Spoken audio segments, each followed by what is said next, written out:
Assalamualaikum warahmatullahi wabarakatuh. Saya Rera Pargifali dengan NPM 2201041122. Di sini saya akan membuat video untuk tugas UAS terakhir saya dengan mata kuliah Komunikasi Politik dengan dosen pengampu Bapak Makrun Sanjaya. Saya selaku kelompok 4. Di sini saya akan membahas tentang propaganda politik dengan dikaitkan debat capres yang pertama. Propaganda politik, menurut saya propaganda politik adalah suatu hal yang dapat memanipulasi kita tentang berita ataupun hoax di luar sana. Saya bisa menyimpulkan satu, yang pertama adalah propaganda politik dengan tema debat capres. Yang pertama adalah Anies dengan propaganda politik yang bersebaran tentang mendukung Rohingya di Aceh untuk tinggal lebih lama. Yang kedua adalah kita tahu Prabowo pernah terlibat kepada kasus di tahun 98. Yang ketiga adalah Bapak Ganjar yang dengan diisukan lagi tentang isu wadas yang terjadi di Jawa Tengah. Selanjutnya saya akan dipaparkan oleh teman saya yang bernama Tio Utomo. Selanjutnya adalah dengan Heri Cendi. Terima kasih. Assalamualaikum warahmatullahi wabarakatuh. Saya Triwahyu Utomo dari Prodi Ilmu Komunikasi BSIPUNJ. Kali ini saya akan membahas propaganda debat capres 2024. 3 bulan menjelang pemilihan presiden 2024, kelemahan para bakal calon presiden dan wakil presiden marak diumbar ke publik. Kampanye negatif pun diprediksi bakal kian intens menyusul meningkatnya tensi kontestasi. Namun ada di sisi kelam dari kampanye negatif sehingga publik, utamanya calon pemilihan, dituntut untuk cermat memilah.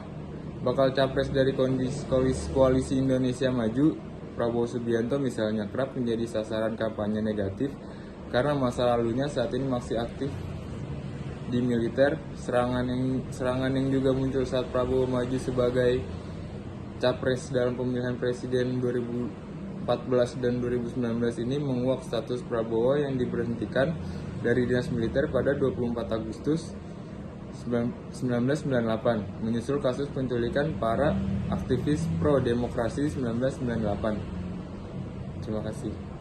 Nah, isu-isu negatif yang disebarluaskan melalui media sosial Twitter digunakan untuk mempengaruhi opini publik. Isu-isu negatif ini menurut pandangan Laswell merupakan propaganda. Apa sih yang dibentuk dari cerita atau rumor dan mitos juga untuk kontrol opini publik nih? Propaganda kayak gini tuh dilakukan secara sengaja dan sistematis juga oleh para propagandis dengan menggunakan semua saluran media komunikasi, terutama media sosial. Nah, pada konteks pemilihan presiden Indonesia tahun 2019, ada 2 kandidat nih yang sama-sama diterpa propaganda. Dan juga dapat pesan post-truth yang selalu negatif. Propagandanya juga bisa terjadi pada isu yang banyak level. Kayak contohnya Jokowi yang digambarkan sebagai orang pembohong, merupakan propaganda yang jahat. Tapi kondisi itu tidak cukup untuk mewakili post-truth era. Sama kayak seperti isu Prabowo yang melanggar hak asasi manusia di masa lalunya. Itu juga cukup dikategorikan sebagai post-truth karena isu tersebut berkaitan dengan hukum yang bisa dibuktikan ketika ada political will dari lembaga penegak hukum. Nah, isu-isu negatif yang menerpa calon presiden baik Jokowi ataupun Prabowo merupakan baik dari agenda propaganda. Ini adalah menciptakan mitos di masyarakat agar banyak nih orang yang yakinin tanpa perlu membuktikannya. Nah, mitos dalam konteks propaganda ini menjadi aspek sentral dari persuasi politik. Analisis dari media sosial di Twitter yang ngungkapin kalau misalnya isu-isu yang menjadi sentral perputaran hoax atau fake news dan disinformasi dalam rangka propaganda. Isu ini menyerang kedua pihak, baik pihak Jokowi maupun pihak Prabowo. Calon presiden Joko Widodo diterpa ada 6 isu negatif yang merusak popularitas dan juga elektabilitasnya. Dan isu-isu tersebut adalah anti-Islam dan ulama, komunis, pro-Cina, lemah kepemimpinan, pembohong, dan juga suka klaim.